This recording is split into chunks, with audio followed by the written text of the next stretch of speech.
Felicitous greetings, fellow fanatics. Avast, ye landlubbers! I be Adam the Fanatic, and it be that time of year again, International Talk Like a Pirate Day. In honor of this auspicious holiday, we be taking a look at Treasure Island, a scavenger hunt board game by Matagot. In order to keep me instructions clear, I won't be doing the pirate voice during the rules. However, it will be sailing back in for the conclusion, so let's set sail and cast off.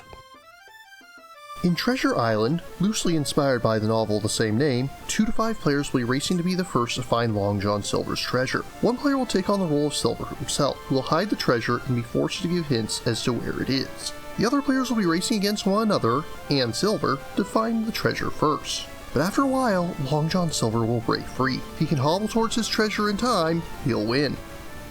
To set up, start by placing the board in the middle of the table. It has both a full color and a sepia side. We'll be using the full color version for this example. Choose a player to take the role of Long John Silver and have them sit on the southern side of the map. Then, take the calendar board and place it next to the rest of the board. You have one side for 2 or 4 players and another side for 3 or 5. Long John Silver will need both stacks of hint cards, the compass hints, and the district hints. Shuffle the cards and the compass hints, but don't shuffle the districts yet. Silver will also need his player screen, the truth tokens, the hint tokens, the treasure chest, and his mini-map, which has the note section connected along with the hint tokens label along the bottom. He'll also need the black wet erase marker. Take the 2 bluff tokens and place them on the indicated days on the calendar board. Each other player will likewise need a minimap and note section. They'll also need to choose a character and take the matching player screen, miniature, wet erase marker, player token, and character sheet. Mind you that the character sheet is public information and should not be hidden behind your character screen. Playing with 2 players, the non-silver player will take 2 additional miniatures and their matching markers, but will not use any other components for those characters. Likewise, when playing with 3 players, the non-silver players will each use 2 miniatures and their respective markers. Next, make sure that the compass, rulers, and templates are within easy reach of all players. Now that components are gathered, place Silver's miniature on the 4th day. All other minis should be placed on the board on the X of the color that matches them. Then, each player should trace the circle around their starting area. This shows that the area has been searched by that character and they know the treasure isn't hidden there. Now Long John Silver hides his treasure. He marks a spot on his minimap to show where it's hidden. Once the treasure is hidden, it cannot be moved and will be in the same spot the entire game. Silver can pick almost anywhere on the map, but there are a few restrictions. Firstly, he cannot pick a spot within the starting circle of an active player. If there are 3 minis on the board, he can choose to hide it near the remaining starting spot. Silver cannot hide the treasure on a mountain or in the depths. These areas have thick red lines around them, indicating that players may never move through or onto them. And finally, the map is divided into districts denoted by white dotted lines. The treasure cannot be hidden between 2 districts, it must be in one or the other. The first time I played, I hid the treasure in this little alcove here, which seemed like a great idea at the time, but created problems for me that we'll get to later. Next, Silver looks through the district hints and removes the card that matches where it's hidden.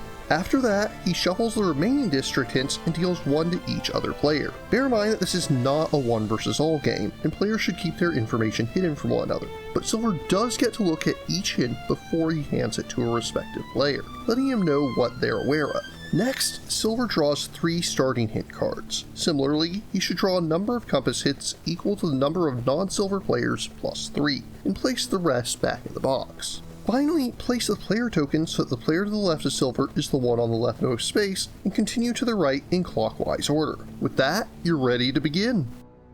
Turn structure in Treasure Island is fairly simple, but also varies as the game goes on. First, take the leftmost player token and move it onto the current day. In this case, the day has 1 star underneath it, so that means that the player will get 1 action. But before that, it shows a hint card, so Silver must choose one of the hints in his hand to play. Bear 2 things in mind. The first day's hint will always be true. Silver is not allowed to bluff about this one. Furthermore, if Silver has decoy in his hand, he can't play it yet because of the treasure icon in the bottom left corner. More about that in a little bit. In this case, he plays a few more miles, which instructs him to either designate a miniature that's at least 6 miles away from the miniature, or state that it's impossible to do such. He chooses Jim Hawkins and takes the compass, sets it up with his marker, measures out 6 miles, draws a circle, then returns Jim's mini to the board. Silver then draws a new card from the starter hint deck so that he will still have 3 to choose from next time. After that, Anne Bonny is the first player, so she gets to take her action. Each non-silver pirate has 3 standard actions that they can take as often as they like throughout the game. The long move allows them to move up to 6 miles in a straight line, though remember that you cannot travel through mountains. They'll remove their mini and trace from the spot that it started to the spot that it ends, then draw an X on the new spot and place their mini atop of it. When doing a long move like this, they cannot find the treasure even if they're standing right on top of it. The second option is to do a short move in a small search. When a player does this, they can move up to 3 miles in the same manner. Afterwards, they'll take the small circle template and place it so their mini is inside the circle. Temporarily remove the mini and trace the inside of the circle. Then, Silver checks to see if the treasure is inside that circle.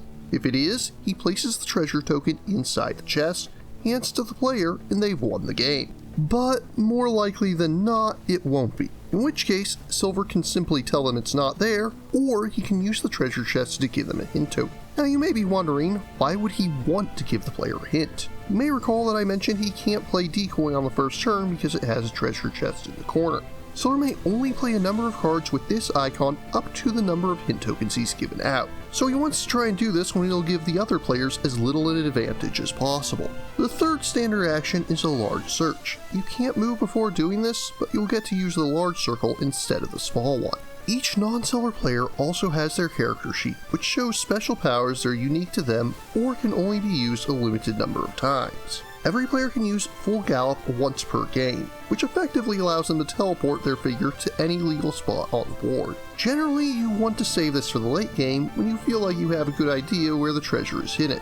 Each can also use a single compass hint clue, except Anne Bonny, who can take this action twice. When this happens, you'll place the large compass template on the board, and Silver will look through the compass hints he has. Each has 2 directions, which are used to indicate that the treasure is not in that direction from the player's current position. They can use the mini compass template to mark this on their map. Each character also has at least one ability that's unique to them. Jim Hawkins receives the aid of his dog Fortune to sniff out the treasure, allowing him to use the outside of the template whenever doing a large search. Charlotte DeBerry can gain 2 additional district hints. These are dealt to her at random, but once again, Silver gets to peek at them before handing them to her. When Oliver Levasseur takes a long move action, he may do 2 moves as a single action. He also gets to use his spyglass once per game, allowing him to do a long search anywhere on the map, even if he's on the other side of the board. Similarly, once per game, Anne Bonny can enlist the aid of her monkey, King George, allowing her to similarly search anywhere with a small search. Finally, you may notice that each player can use the verify action twice. Let's advance the calendar a couple more days to see how that works. If you're playing with 2 or 3 players, the player only gains the special actions of their main character, but may use them with any miniature. On day 2, Long John Silver receives his first bluff token. From now on, whenever he plays a hint, such as on day 3, he'll play either a truth or bluff token face down. If the player suspects a hint may not be true, they can use a verify action to secretly check on a token, then place it back face down. If they see a truth token, they know that Silver's hint is accurate. But if it's a bluff token, Silver may or may not be telling the truth. He doesn't have to lie when he places a bluff token, but he may at his option. As the calendar advances, more changes will come. On day 4, Silver is placed in prison.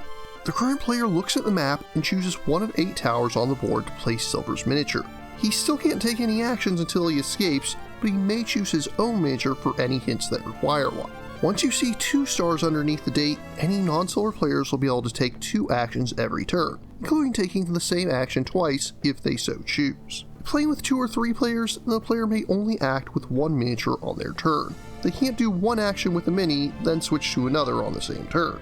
On day 7, the remaining starting hint cards are removed from the game and Silver draws 3 black spot hints.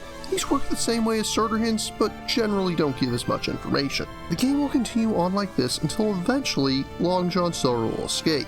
At this point, Silver gets to take the next turn, which allows him to make a single long move the same way as any other player would make such. Since he already knows where the treasure is buried, he doesn't need to make a search action. If he stops on the treasure, he wins the game and escapes with his booty. If it takes more than 1 turn for him to reach the treasure, then play will continue as normal in clockwise order, with each other pirate gaining 2 actions as before, but no more hint cards will be played at this point. Silver should think ahead though. In my first game, I had the other players stump through most of the game, but only at the end of the game did I realize that because of Silver's limited movement, it'd take a minimum of 3 turns for me to reach the treasure, even if I was placed at the nearest tower. Moving on to components. I make no secret that Matagot be bringing a fair wind every time they be making a game. The miniatures be crafted like fine cut gems, and the artwork be a beauty to look at. The included wet erase markers be vibrant and easy to spot, even without ye trusty spyglass. Though I be told the first printing weren't as clean. The cards be a little odd. They aren't too thin, but ye have to punch them out from a punch board, which be a little unusual for cards. Tokens be thicker than an ominous fog. The rulers and templates be made of good plastic, which would probably even survive a trip down into Davy Jones' locker. While it don't have much use, the cardboard treasure chest still be a nice touch to spruce up the game. Finally, the game does have an insert so you're not just throwing your booty into a treasure chest, though it be pretty simple and all. So what ye be finding in the box? Treasure Island be a fine game. I told ye that Millennium Blades be the most thematic game that I've ever played, but this one here be my number 2. It plays unlike anything else you'll see on the 7 Seas, and it looks splendid while doing it. The gameplay be unique, but also very intuitive. You shouldn't have any trouble adapting or teaching it, and it makes a fine family game, even allowing you to play with lads and lasses of reading age. In conclusion, this be a fine voyage, worthy of 6.4 out of 7 Seas. That be 9.2 out of 10 for ye landlubbers. If you're interested in purchasing Treasure Island, my first suggestion, as always, is to check with your friendly local game store to see if they can get it in stock. Links are included in the description. But what about you?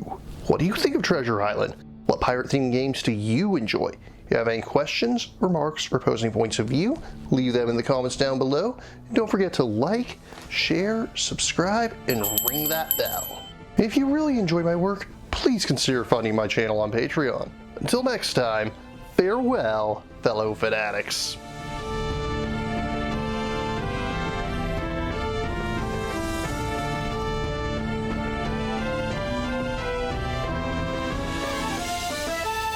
Thank you again for watching. I have plenty more to share with you if you're interested.